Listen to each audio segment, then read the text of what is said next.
हिंद देश के निवासी सभी जन एक है, रंग रूप वेश भाषा चाहे अनेक है।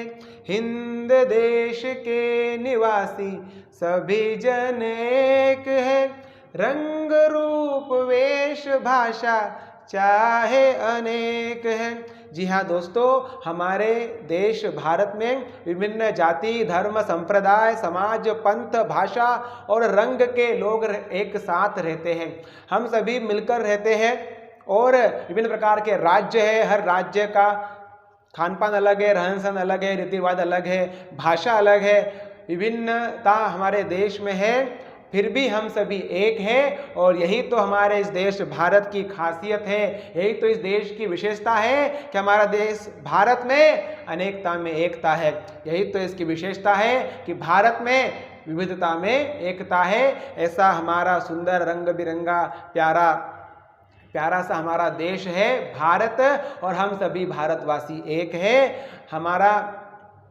बोलने का तरीका अलग होगा, खाने पीने का तरीका अलग होगा, रहन सहन अलग होगा, जाति समाज धर्म अलग अलग होगा, फिर भी हम सभी एक है। हम सब भारत की संतान है, इस देश की हम संतान है। ऐसी ही हमारी यूनिट नंबर 11 है, unity in diversity. Unity in diversity, विविधता अनेकता में एकता, अनेकता में एकता, यूनिटी यानी एकता और डाइवर्सिटी यानी अनेकता विविधता। चलिए तो ऐसी इस यूनिटी इन डाइवर्सिटी को हम सॉल्व करते हैं, समझते हैं और पाठ को पूरा करते हैं। चलिए साथियों, unit number 11 unity in diversity, अनेकता में एकता। यूनिटी यानी एकता होता है और डाइवर्सिटी यानी विविधता होता है। तो अनेकता में एकता विविधता में एकता वाला पाठ हम शुरू कर रहे हैं। एक्टिविटी नंबर 1 देखिए, look at the map and answer the questions. ये मैप को हमको देखना है और नीचे क्वेश्चन के उत्तर भी हमको देना है। चलिए मैप को ज़रा देख लेते हैं हम कि मैप में क्या दिया हुआ है। तो मैप में हम देख रहे हैं कि नदियाँ पहाड़ दिए क्या, नहीं। मैप में दिया हुआ है भाषाओं के नाम।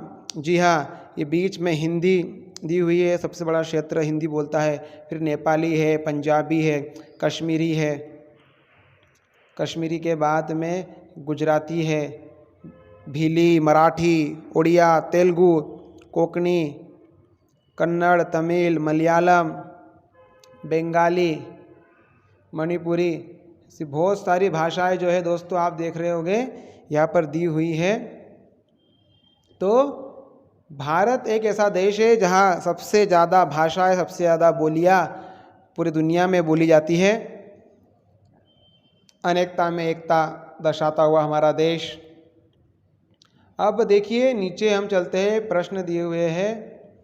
पहला प्रश्न दिया हुआ है, अब इसको ओरली आंसर देना है और आप मन से देना है और फिर आप उसको बुक में भी लिख सकते हैं। चलिए अब ये पहला ही प्रश्न दिया हुआ है यहाँ पर, what does this map show. इस मैप में देखिए आप क्या दिखाई दे रहा है। तो मैप में देख रहे हैं कि मैप में भाषाओं के नाम दिए हैं, वो अलग अलग राज्य में अलग अलग भाषाएं बोली जाती है, ऐसा यहाँ पर दिखाई दे रहा है। अलग अलग क्षेत्रों में अलग अलग भाषा बोली जाती है। तो इसका उत्तर ये भी रहा, the map shows major languages spoken in different parts of India. जो खास महत्वपूर्ण भाषाएं हैं जो अलग अलग राज्यों में बोली जाती है, उनको ये मैप दर्शा रहा है। अगला क्वेश्चन देखिए, name some languages spoken in India with the help of the map. अब आपने मैप देख लिया है, इस मैप में आपने सभी भाषाएं भी देख ली है। अब उनके कुछ नाम बताइए आप। ये जो भाषाएं देख रही है आप, मराठी, हिंदी, गुजराती, नेपाली, पंजाबी, भीली, उड़िया, कन्नड़, कोंकणी, तमिल, मलयालम, मणिपुरी, कश्मीरी, पंजाबी, ये बहुत सारी भाषाएं, बंगाली बहुत सारी दी हुई यहाँ पर, हिंदी है। तो उनके नाम भी आपको यहाँ पर लिखना है, यानी आप लिख सकते हैं यहाँ पर उनके नाम देख के। और अब देखिए अगला, अकॉर्डिंग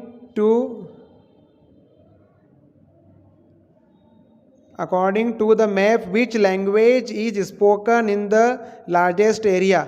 सबसे ज़्यादा बताइए कौन सी भाषा बोली जा रही है, मैप को देख के बताइए। तो मैप को देख के हम बता सकते हैं कि सबसे ज़्यादा कौन सी भाषा बोली जा रही है, हिंदी बोली जा रही है। कौन सी बोली जा रही है दोस्तों, हिंदी बोली जा रही है। और हिंदी हमारी राष्ट्रभाषा है।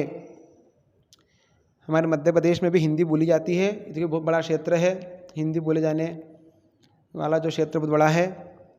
बहुत प्यारा हमारा देश है, विभिन्न प्रकार की भाषाएं बोली जाती है, यही तो इसकी खासियत है। अगला देखिए प्रश्न number 4, what language do you speak at home? घर पर कौन सी भाषा बोलते हैं, घर पर कौन सी भाषा बोलते हैं? आपको खुद ही उत्तर देना है इसका। आप हिंदी बोलते हैं, मराठी बोलते हैं, गुजराती बोलते हैं कि मालवी बोलते हैं, बुंदेली, बघेली, जो भाषा बोलते हैं आप उसको आपको यहाँ पर लिखना है। चलिए, कि निमाड़ी बोलते हैं। अब आगे चलिए,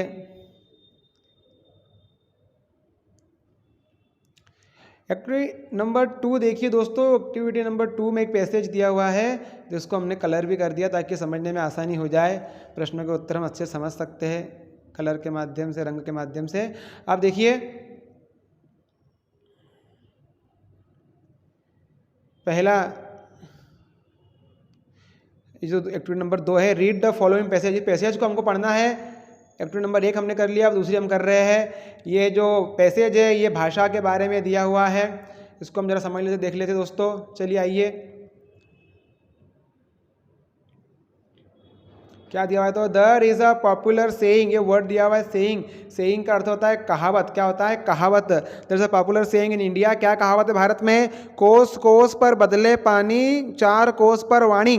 वाणी यानी बोली, भाषा। तो हर अगले कोस पर 2-1 किलोमीटर पर पानी बदल जाता है भारत में, और हर 3-4 किलोमीटर पर हम जब कोस पर आगे चले जाते हैं, कोस जैसे होता है ना किलोमीटर, वैसा कोस होता है। तो आप चले जाएंगे 8-10 किलोमीटर चले जाइए, आप 7-8 किलोमीटर अगर चले जाएंगे आगे तो भाषा बदल जाती है। हम भी देखते हैं कि हमारे गांव में अलग भाषा बोलते हैं और 2-3 गांव छोड़कर अलग भाषा बोली जाती है। तो कोस कोस पर बदले पानी, 4 कोस पर वाणी, ये सेइंग है। सेइंग का अर्थ कहावत होता है। This shows the variety of languages. ये क्या दिखा रहा है कि विभिन्न प्रकार की भाषाएं जो बोली जा रही भारत में, वैरायटी उसकी दिखा रहा है। We have in India according to survey by the people's linguistic survey of India 2013। 2013 के लिंग्विस्टिक सर्वे के अनुसार हमारे देश भारत में कितनी भाषाएं बोली जाती है?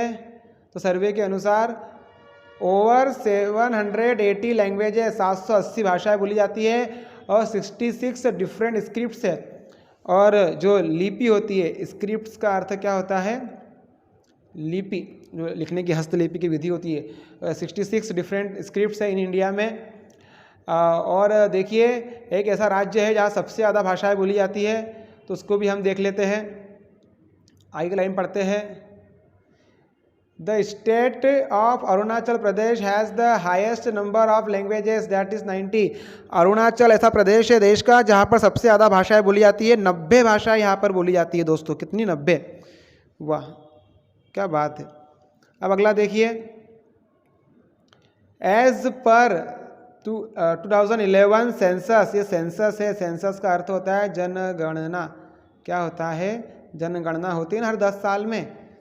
अभी 137 करोड़ के भी पार हो गए हम भारत के वासी जो है। तो 2011 की जनगणना जो हुई थी उसके अनुसार, जनगणना के अनुसार जो है दोस्तों, in India there are 122 languages which are spoken by more than 10,000 people. मतलब कि भारत में ऐसी 122 भाषाएं हैं जो कि 10,000 से भी ज़्यादा लोगों द्वारा बोली जाती है। Of them 22 are the scheduled languages. अब ये शेड्यूल्ड है ना, सूचीबद्ध, जिनको हमने सूचीबद्ध किया है। हमारे संविधान में ऐसी सूचीबद्ध भाषाएं हैं, 22 भाषाएं हैं। और इंग्लिश और हिंदी जो है, इंग्लिश और हिंदी जो है वो, English and Hindi are the official languages of the union government. जो यूनियन गवर्नमेंट केंद्र सरकार है, भारत सरकार है, उसकी ऑफिशियल लैंग्वेज है हिंदी और अंग्रेजी। यह ऑफिशियल का अर्थ होता है आधिकारिक। क्या होता है? आधिकारिक। अभी हमारे देश की आधिकारिक भाषा हिंदी है, अंग्रेजी भी उसके साथ में यूज़ की जाती है। They are also link languages. ये क्या है? ये लिंक लैंग्वेजेस है। लिंक यानी कड़ी होता है, लिंक यानी होता है कड़ी, जो जोड़ता है ना। तो जो जोड़ने वाली कड़ी होती है उसको कहते हैं लिंक। तो ये जो भाषाएं हैं ये लिंक लैंग्वेजेस है। हम देश में कहीं भी चले जाए और अगर हमको कोई भाषाएं आती है तो हम उनके साथ कम्युनिकेट कर सकते हैं। कम्युनिकेट करने का अर्थ क्या होता है? ये लिंक लैंग्वेज कम्युनिकेट का अर्थ होता है वार्तालाप करना, बातचीत करना। क्या करना? वार्तालाप करना, बातचीत करना। हम देश में कहीं भी जाए तो हमको अगर भाषाएं आती है तो हम उन लोगों से वार्तालाप कर सकते हैं। अभी with the people of different parts of the country, जो अलग अलग राज्य के लोग हैं उनके साथ भी हम वार्तालाप कर सकते हैं। अब इस पैसेज को हमने समझ लिया है तो उसके कोई क्वेश्चन आंसर है उसको भी हम सॉल्व कर लेते हैं। 2 से 3 सेंटेंस में आंसर देना है। कुछ नए शब्द भी हमने आज सीखे हैं। स्क्रिप्ट वर्ड हमने सीखा है और एक वर्ड हमने सीखा है सेंसस। क्या सीखा हुआ है? सेंसस। सेंसस का अर्थ होता है जनगणना। क्या होता है? जनगणना होता है। ऑफिशियल यानी आधिकारिक होता है। चलिए अब प्रश्न पहला, what is the popular saying about languages in India, what does it mean? अभी देखिए ये सेइंग यानी होता है कहावत। क्या होता है? कहावत। क्या पॉपुलर कहावत है भाषाओं को लेकर भारत में, उसका मतलब क्या होता है? तो ये येलो कलर में उसका आंसर लिखा हुआ है। ये येलो कलर में जो आंसर दिया हुआ है, there is a popular saying in India, कोस कोस से बदले वाणी, चार कोस पर कोस कोस से बदले पानी, चार कोस पर वाणी। This shows the variety of languages we have in India, कि हर 4 कोस पर 2-4 किलोमीटर आगे जाते तो भाषा बदल जाती है और हर कोस कोस पर पानी बदल जाता है। इसका मतलब यह है कि भारत में भाषाओं की विविधता है, वैरायटी है। चलिए अगला प्रश्न देखिए, how many languages are there in India according to people's linguistic survey of India? बताइए, जो भाषा संबंधी सर्वे हुआ था भारत का, उसके हिसाब से कितनी भाषाएं भारत में हैं? तो उसका उत्तर ये ग्रीन में दिया हुआ है। ये ग्रीन में उसका उत्तर है, according to a survey by the people's linguistic survey of India 2013 there are over 780 languages and 66 different scripts in India. ठीक है दोस्तों, ये उसका उत्तर हो गया। अगला देखिए, which state has the highest number of languages in India? कौन से राज्य में सबसे ज़्यादा भाषाएं बोली जाती है? तो ये है हमारा अरुणाचल प्रदेश। तो येलो में आप ये ब्लू कलर में आपको उत्तर मिलेगा इसका। ये लिखा हुआ है, the state of Arunachal Pradesh has the highest number of languages, that is 90 या 90 भाषाएं बोली जाती है।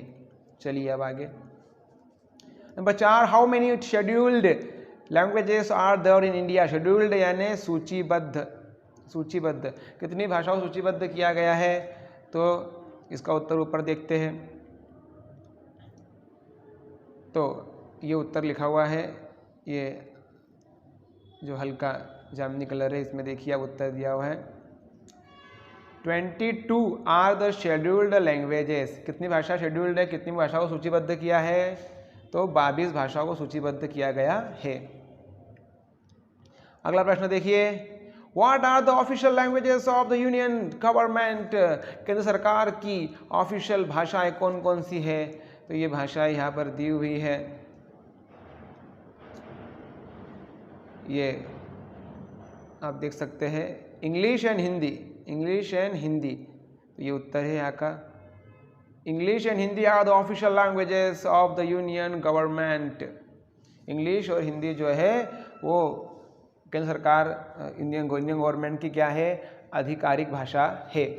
ठीक है, सभी काम हिंदी और अंग्रेजी में होते हैं। चलिए अब आगे, what are the official languages वाला हो गया क्वेश्चन, चौथा भी हो गया, तीसरा भी हो गया, दूसरा भी हो गया, पहला भी हो गया। इसको हमने अच्छे से सॉल्व कर लिया है। चलिए अब एक्टिविटी नंबर 3 को हम सॉल्व करते हैं। एक्टिविटी नंबर 3 देखिए दोस्तों, fill in the blanks with is और आर। इज और आर जो है हमने पीछे जो हमारी बेसिक ब्रिज कोर्स के जो यूनिट नंबर 1, 2, 3 थे, इसमें हमने सीखा है इज और आर का उपयोग। एक बार फिर से बता देता हूँ मैं आपको कि इज का अर्थ है होता है, एक वचन के लिए आता है, और आर का अर्थ हैं होता है, ये एक से ज़्यादा के लिए आता है। अब ये फ़र्क है ना। आप देखेंगे यहाँ पर ये है लिखा हुआ है और यहाँ पर है पर बिंदी है। हिंदी में जहाँ बिंदी आ जाती है ना तो वो क्या हो जाता है, अनेकवचन हो जाता है। देखिए अब इज यानी है एक के लिए और आर यानी हैं अनुनासिक, जैसा नाक से निकला हैं, एक से ज़्यादा के लिए आएगा। चलिए एक के लिए इज लगाना है, ज़्यादा के लिए आर लगाना है, सिंपल सी बात है। इंग्लिश और हिंदी कितने हो गए, 2 हो गए, तो क्या आएगा यहाँ पे आर। ऑफिशियल लैंग्वेजेस है यूनियन गवर्नमेंट की। इंग्लिश कितना है, एक है तो ईज आ गया। हिंदी कितने है, एक है तो ईज आ गया। 66 डिफरेंट स्क्रिप्ट्स। अब देखिए स्क्रिप्ट्स लिखा हुआ है तो ये ज़्यादा है, आने बच्चे में तो यहाँ पर आर आ गया। ठीक है दोस्तों, चलिए बहुत बढ़िया से आपने कर लिया इसको। चलिए आगे बढ़ते हैं। एक्टिविटी नंबर 4 देखिए, रीड द फॉलोइंग स्टोरी। बहुत प्यारी सी स्टोरी दी है यहाँ पर लायन और एलिफेंट की। इस स्टोरी को भी हम जरा समझ लेते हैं, बहुत अच्छी स्टोरी है हमारे सामने। चलिए पढ़ते हैं स्टोरी को। Once a lion went to a river to drink water. एक बार जो लायन था, लायन यानी शेर खान कहाँ गए भाई, शेर गए, जो लायन था वो कहाँ गया, पानी पीने के लिए गया नदी के पास में। और at the same time a big elephant also came there. और उसी समय पर एक बड़ा हाथी भी वहाँ पर आ गया। I will drink water first, growled the lion. ये growled वर्ड है, growl का अर्थ होता है गुर्राना। क्या होता है, गुर्राना। क्या होता है, गुर्राना। कि सबसे पहले मैं पानी पीऊँगा। किसने कहा ऐसा, शेर ने कहा। The elephant replied. एलिफेंट ने रिप्लाई दिया, No, I was here first, यहाँ पहले मैं आया था। सो आई विल ड्रिंक फर्स्ट, तो पहले पानी मैं पीऊँगा, मैं पहले यहाँ पर आया था। शेर ने कहा मैं पानी पीऊँगा, हाथी ने कहा मैं पहले आया था, मैं पानी मैं पीऊँगा। द लायन शाउटेड, शेर चिल्लाया, आई हैव शार्प टीथ, मेरे तेज दांत है। बी केयरफुल, सावधान रहो, सावधान। हे हाथी सावधान हो जाओ, मेरे तेज दांत है। फिर the elephant also shouted, elephant भी चिल्लाया। क्या बोला, I am stronger than you, मैं तुमसे ज़्यादा ताकतवर हूँ। Just then they heard some noise, तभी उन्होंने एक आवाज़ सुनी। तभी उन्होंने क्या सुनी, एक आवाज़ सुनी। सम हाइनास वर कमिंग क्लोजर। अभी हाइनास क्या होता है, यह हाइनास यानी होता है लक्कड़ बग्घा। लक्कड़ बग्घा देखा है आपने, ये रहा लक्कड़ बग्घा। अब सम हाइनास, कुछ लक्कड़ बग्घे वहाँ पर आ गए। Both the lion and the elephant became scared, इसके डरे हुए, डर गए दोनों। क्यों, क्योंकि दोनों अलग अलग लड़ रहे थे। मतलब कि शेर लड़ रहा था हाथी से, हाथी लड़ रहा था शेर से। अब वहाँ पर हाइनास आ गए, क्योंकि हाइनास जो होते हैं, लक्कड़ बग्घे जो होते हैं, वो कब आते हैं, जब कोई जानवर जहाँ पर मर जाता है तो वहाँ पर कौन पहुँच जाते हैं, लक्कड़ बग्घे पहुँच जाते हैं। तो lion said the hyenas come when an animal dies, लक्कड़ बग्घे वहाँ आते हैं जब कोई जानवर मर जाता है। If you fight and kill if we fight and I kill you और you kill me, the hyenas will be happy. उसने कहा, शेर ने, अगर हम लड़ेंगे, अब मैंने तुम्हें मार दिया, तुमने मुझे मार दिया, तो खुश कौन होगा, खुश तो हाइनास होंगे, लक्कड़ बग्घे होंगे। हम दोनों में से एक कोई मर जाएगा तो कौन खुश हो जाएगा भैया, हाइनास लक्कड़ बग्घे खुश हो जाएंगे, उनको खाने को मिल जाएगा और हमारी मौत हो जाएगी। द एलिफेंट एग्रीड, और हाथी ने भी मान लिया, सही है, ना तुम मुझसे लड़ो ना मैं तुमसे लड़ूंगा। यू आर राइट, तुमने बिल्कुल सही कहा। लेट्स नॉट फाइट, हम नहीं लड़ेंगे। Both the lion and the elephant drank water at the same time and went away, दोनों ने साथ में पानी पिया एक साथ, हाथी ने भी और शेर ने भी, और दोनों वहाँ से चले गए और उनकी जान भी बच गई। तो आपस में लड़ बैठते तो एक मर जाता और हाइनास को मिल जाता खाने के लिए। प्रश्न पहला, where did the lion go to drink water, भाई कहाँ गया शेर पानी पीने के लिए, तो ये पहला उत्तर लिखा हुआ है यहाँ पर।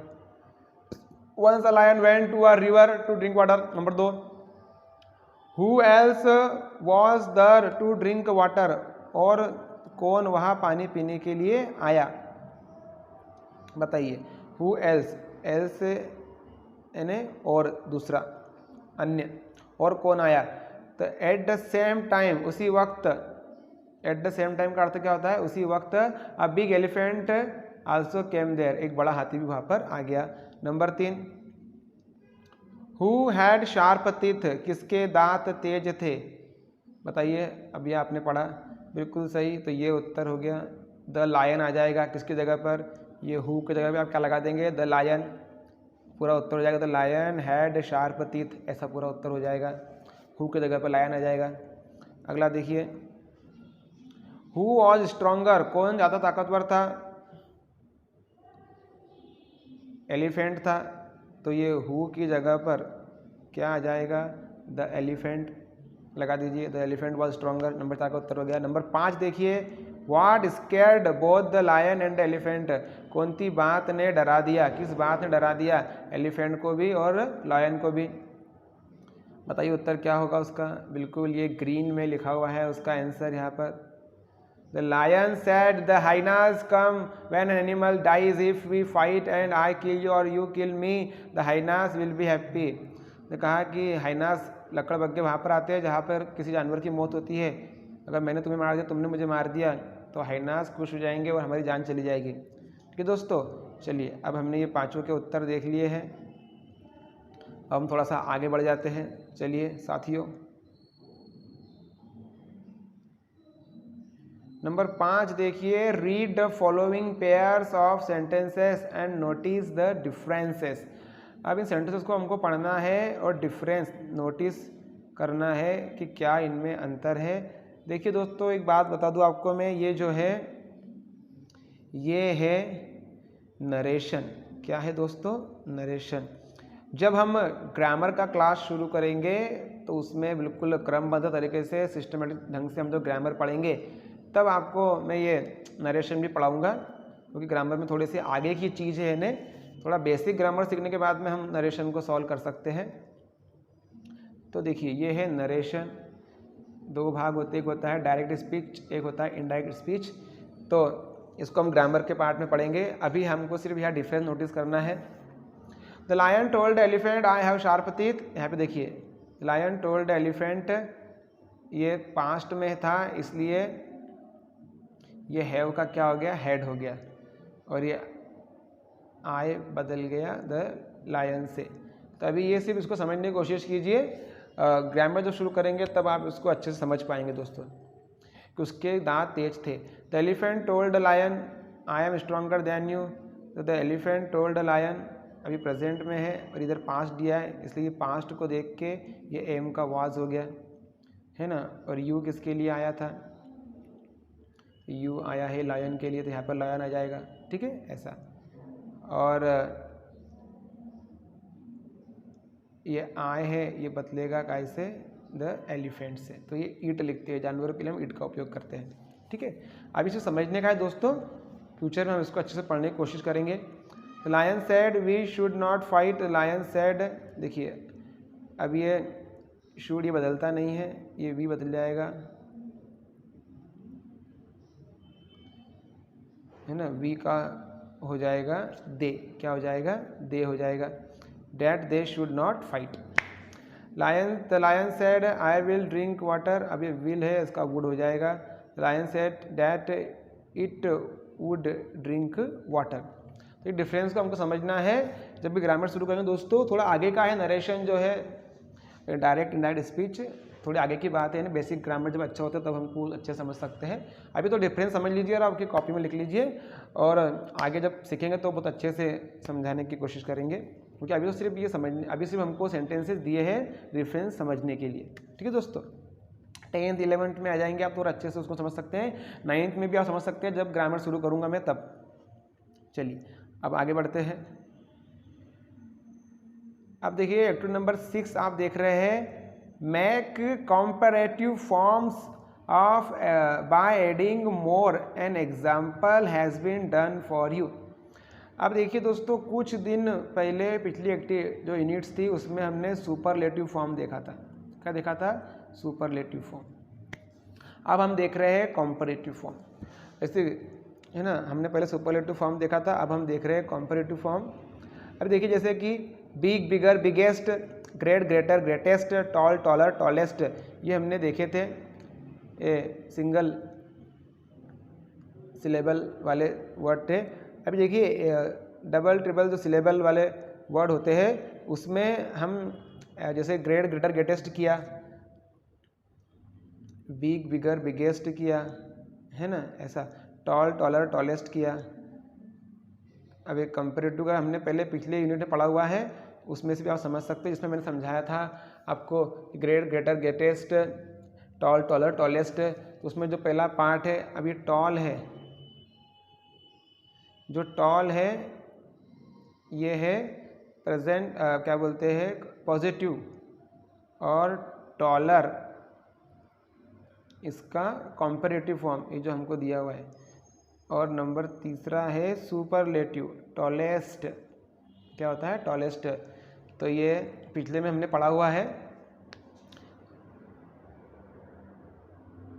चलिए अब यहाँ देख लीजिए, तो ये टॉलेस्ट, ये कंपेरेटिव, सुपरलेटिव हो गया, टॉलर कंपेरेटिव हो गया, और ये जो टॉल है ये पॉजिटिव हो गया, तो हमको कंपेरेटिव ये ER वाला फॉर्म लगाना है। अब एक से ज़्यादा सिलेबल है, मतलब ये वर्ड बड़ा है, इंपॉर्टेंट शब्द बड़ा है, यूजफुल दो शब्दों से मिलकर दो जुड़ा है, फेमस है, इंटेलिजेंट 4 है। तो फिर क्या करते हैं, इसमें हम ऐसे टॉल, टॉलर, टॉलेस्ट का ऐसा इम्पोर्टेंट, इम्पोर्टर, इम्पोर्टेंटेस्ट, यूजफुलर, यूजफुलेस्ट, फेमसर, फेमसेस्ट, इंटेलिजेंटर, इंटेलिजेंटेस्ट, ऐसा नहीं करते हैं, ऐसा नहीं करना है, ठीक है। एक से ज़्यादा सिलेबल से बना वर्ड है, बड़ा शब्द है, इसलिए क्या करेंगे यहाँ पर मोर लगाते हैं। क्या लगाते दोस्तों? मोर लगाते हैं।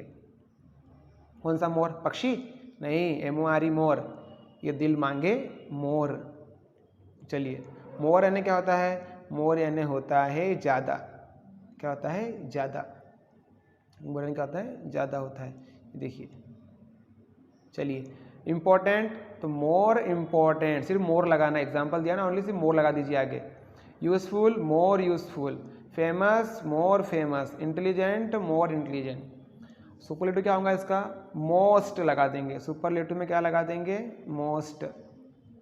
ऐसे more important, more useful, most useful, more famous, most famous, more intelligent, most intelligent.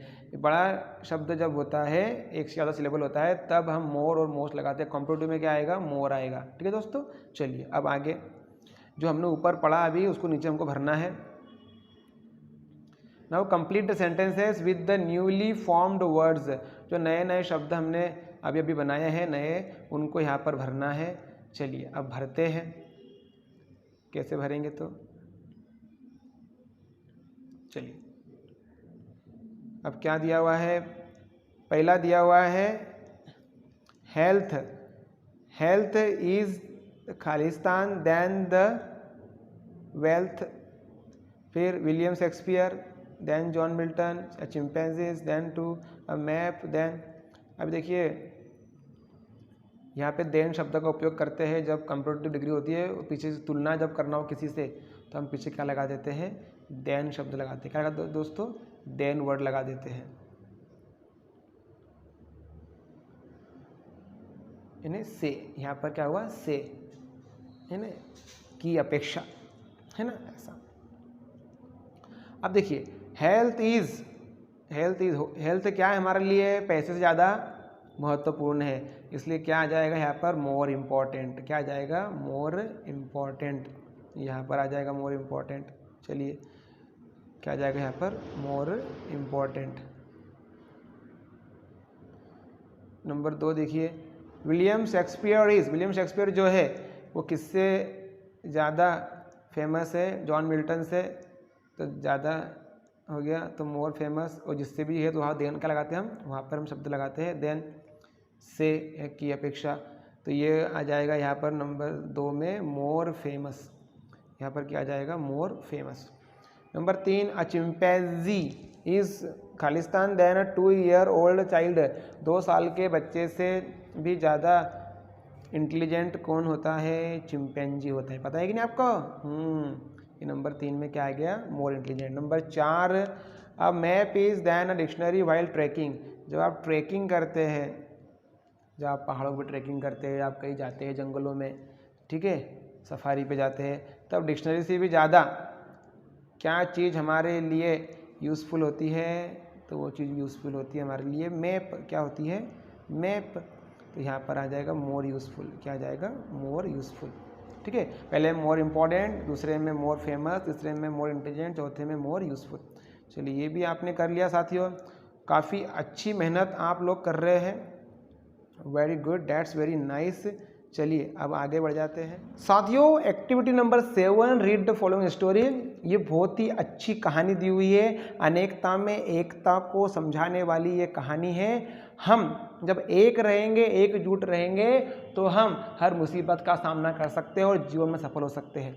तो वैसा ही हमको हर बार एकजुट रहना है, देश के साथ खड़े रहना है, परिवार के साथ खड़े रहना है, अपने दोस्तों के साथ खड़े रहना है। चलिए दोस्तों, इस बहुत अच्छी सी कहानी को हम पढ़ लेते हैं। ये अनेकता में एकता, यूनिटी एंड डाइवर्सिटी को समझाती ये कहानी है। चलिए आ जाइए, देखिए। Once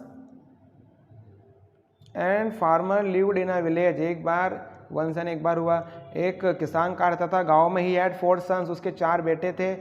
they were always quarrelling. अब ये क्वारल का अर्थ होता है झगड़ना, झगड़ा करते ना, झगड़ा करते रहते थे। किससे, एक दूसरे से, आपस में हमेशा क्या करते थे, वो झगड़ा करते थे, ईच अदर, एक दूसरे से।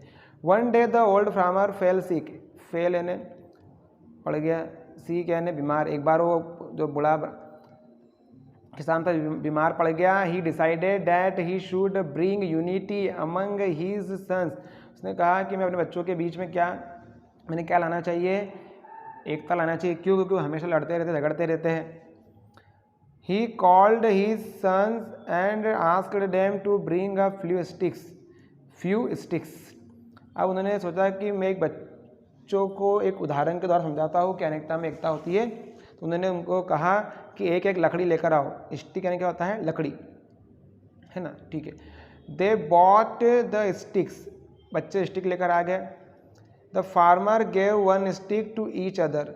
अब फार्मर ने क्या कहा, क्या किया, एक एक जो स्टिक थी वो सबको दे दी। सबको क्या कर दी उन्होंने, स्टिक दे दी। The farmer gave 1 stick to each and asked them to break. और उनको कहा कि उसको तोड़ो, इसको ब्रेक करो। Each of them was able to do it easily. और हर कोई क्या किया, चारों में से हर किसी ने उस एक एक लकड़ी को तोड़ दिया, लकड़ी अकेली थी। Then the farmer asked one of his sons to be them in a bundle to tie them. अब किसान ने क्या बोला, किसान ने बोला asked one of his sons to tie them. Tie एन होता है बांधना, उनको बांध दो, इन अ बंडल, एक बंडल में बांध दो। He then asked them to try to break it. अब पहले एक एक लकड़ी दी किसान ने, तो बच्चों ने क्या की, तोड़ दी फटाक से। अब क्या किया, उन्होंने कहा कि पूरे बंडल में बांध दो इन लकड़ियों को, और अब कहा इसको तोड़ो, क्या करो, इसको तोड़ो। Each of them tried to break. Each of the sons tried to break the bundle but they failed. हर किसी ने प्रयास किया, लेकिन वो क्या हो गए, वे असफल हो गए। क्या हो गए, वे असफल हो गए। क्यों असफल हो गए बताइए। जब उन्होंने एक एक लकड़ी तोड़ी तो सफल हो चुके थे, अब ज़्यादा उसका बंडल बना दिया तो असफल हो गए। क्यों भाई, ये देखिए, किसान ने सबको कहा कि एक लकड़ी लीजिए, बच्चे को दी, तो बच्चों ने उसको फटाक से तोड़ दी। फिर कहा कि इसका बंडल बनाओ और तोड़ो, तो तोड़ नहीं पाए। क्यों, क्योंकि लकड़ी अकेली थी तो तोड़ दी, और जब लकड़ियाँ इकट्ठी हो गई तो वो तोड़ पाए क्या, नहीं तोड़ पाए। क्यों, क्योंकि एकता में शक्ति होती है, संघ में शक्ति होती है। संघ शक्ति कलयुगे, है ना। तो इसलिए संघ, एकता रहेगी तो क्या होगी, शक्ति रहेगी। अब देखिए, इसलिए परिवार के साथ, दोस्तों के साथ हमेशा एकता से खड़े रहिए। अब प्रश्न का उत्तर देख लेते हैं। ऊपर भी हमने देख लिए है पार्ट में, अभी ग्रीन में, येलो में, ब्लू में उत्तर दिए हुए हैं। नीचे देखो पहला प्रश्न दिया हुआ है चित्र के साथ में, तो इसको हम देखते हैं। Write a sentence each under the pictures and then retell the story. Retell है ना, फिर से बोलना। अब देखिए ये चित्र देखिए और नीचे लाइन ढूंढिए कि चित्र किस बारे में दिया, देखो चित्र किस बारे में दिया हुआ है। तो इस चित्र में क्या दिया हुआ है, the farmer gave one stick to each and ask them to break. हर बच्चे को उन्हें एक लकड़ी दी और कहा तोड़ने के लिए। अगला चित्र में क्या बोला है, बच्चे ने लकड़ी तोड़ दी। Each of them was able to do it easily, आसानी से उन्होंने तोड़ दी इसको। अगला देखिए, देन अब क्या कर रहे हैं, फार्मर ने क्या कहा, चारों बच्चों को बुलाया और एक लकड़ी का क्या कहा, लकड़ियों को इकट्ठा करके कहा कि उसका बंडल बना के बनाओ, बंडल बनाओ। Then the farmer asked one of his sons, चारों में से एक को कहा कि टू टाई ने बांधना, किसको बांध दो एक बंडल में। He then asked them to try and break it, ने कहा कि जाओ उसको अब तोड़ो, बंडल को तोड़ो। फिर देखिए क्या हुआ, ईच ऑफ सन्स, हर किसी ने क्या किया, प्रयास किया, to break tried but they failed, लेकिन वो तोड़ पाए क्या, नहीं तोड़ पाए। इसलिए अनेकता में क्या होती है दोस्तों, एकता होती है। इस कहानी को हमको चित्र के साथ साथ बोलते जाना है और दोहराना है, घर बताना भी है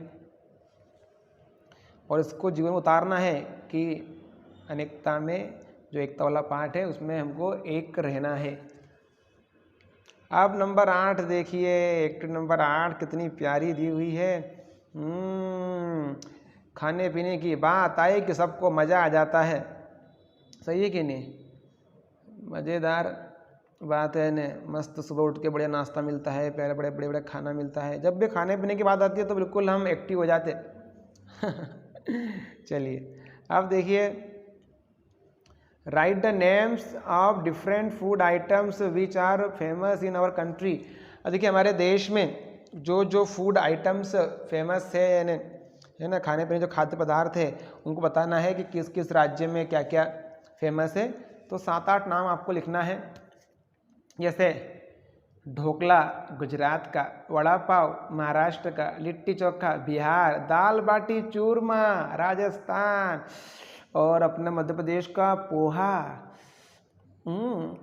जलेबी, दाल बाफले, ऊपर से देसी घी, वाओ क्या मज़ा आ जाता है। गर्मा गर्म पोहा जलेबी, आहा बहुत बढ़िया बहुत बढ़िया। और आंध्र प्रदेश बिरयानी, ठीक है दोस्तों। ओहो हो, कौन सा खाद्य पदार्थ आपको पसंद है, क्या फूड आइटम आपको पसंद है, उनको बताइएगा। जैसे मुझे जो पूरन पोली होती है वो मुझे बहुत अच्छी लगती है ना, पूरन पोली मेरी मम्मी बहुत प्यारी बनाती है और उस पर मैं गरम गरम देसी घी डाल के खाता हुआ ना, गरम गरम पूरन पोली। और बढ़िया मुझे ज्वार की रोटी और ठेसा भी बहुत पसंद है, यानी बहुत मज़ा आ जाता है ना खाने में। जो आपको पसंद है कमेंट कीजिएगा, सर हमको ये पसंद है खाने में, ठीक है। चलिए अब आगे चलते हैं।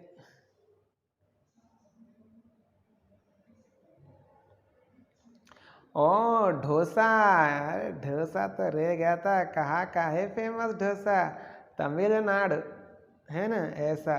तो 8-10 नाम हमको लिखना थे ना, और आप और भी लिख सकते हैं इधर बाजू से, बाकी जो राज्य है वहाँ पर कौन कौन से खाद्य पदार्थ प्यारे प्यारे डिश। अब देखिए कुछ वर्ड्स दिए हुए हैं यूनिटी एंड डाइवर्सिटी चैप्टर के यूनिट नंबर 11 के, इनको हमको अच्छे से पढ़ना है क्योंकि हम इससे हमारा शब्द ज्ञान अच्छा होगा। और नीचे देखिए जिससे कि क्या होगा, हम अच्छे से समझ भी पाते हैं पाठ को। अभी जो वर्ड दिया हुआ है एक हाइना, ये हाइना का अर्थ होता है लकड़बग्घा। क्या होता है, लकड़बग्घा, भेड़िया नहीं होता, लकड़बग्घा होता है, ये ध्यान रखिएगा, ठीक है। तो इन वर्ड्स को हमको सभी को पढ़ना है, अच्छे से याद करना है। चलिए अब आगे बढ़ जाते हैं। साथियों, हम सभी भारत के जो निवासी हैं उनको एक साथ रहना है, प्यार से रहना है और संघ में रहना है, एकता से रहना है, क्योंकि एक लकड़ी को तो कोई भी तोड़ सकता है लेकिन लकड़ी के गट्ठे को तोड़ना बहुत मुश्किल हो जाता है साथियों। तो हम सब एक रहेंगे, एक उंगली को कोई भी मोड़ सकता है, लेकिन जब मुट्ठी बन जाती है तो शक्ति हो जाती है, ताकत बन जाती है। संघ शक्ति कलयुगे। तो हम संघ में रहेंगे, एक साथ रहेंगे और देश को आगे लेकर जाएंगे। यूनिट नंबर 11 हमारी पूरी हो चुकी है। अब हम यूनिट नंबर 12 की ओर बढ़ेंगे। तब तक के लिए जय हिंद, जय भारत, भारत माता की जय।